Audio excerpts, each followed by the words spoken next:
পুরানো ফেসিবাদ যদি আবার আসতে চায়, আবার লড়াই করব, পরাজিত করব ইনশাআল্লাহ। আমরা ভয় পাচ্ছি না।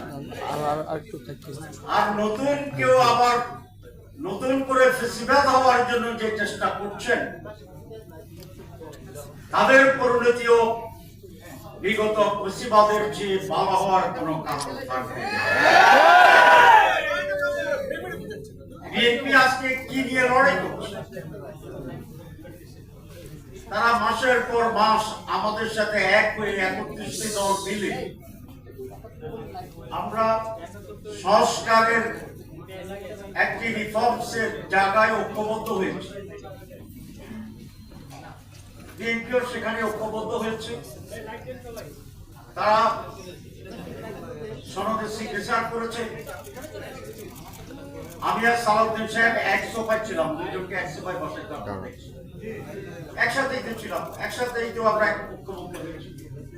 আবার যেদিন সাইন হচ্ছে সেদিনও আমি আর ফখরুল সাহেব একসাথেই ছিলাম, পাশাপাশি আপনারা দেখছেন।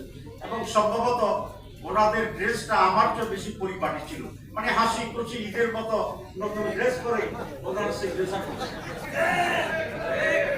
এমন না যে ওনাদেরকে কেউ ধরে বাঁধে আনছে জোর করে, ওনাদের চেহারাটা খুব মলিক, সিগনেচার করার সময় কলম কাঁপছে, এটাও দেখি। মানে স্বতঃস্ফূর্ত ভাবে বুঝে শুনে দীর্ঘদিন একমত হয়ে আলোচনা করে ওনাদের স্ট্যান্ডিং কমিটিতে পর্যালোচনা করে ঐক্যমত্যের ভিত্তিতে তারা সেটা সাইন করছে। হঠাৎ কোন এক রাতে ওনারা কি স্বপ্ন দেখেছিলেন জানি না, সকালে এসে উল্টাপাল্টা কথা শুরু করছে। এবং যেগুলা বলছেন সেগুলা কি আমার সময় তো বেশি নাই। আচ্ছা, 1 নম্বর কথা হচ্ছে যে সেখানে রিফর্মসে ছিল প্রধানমন্ত্রী এবং দলের প্রধান একজন হইতে পারবে।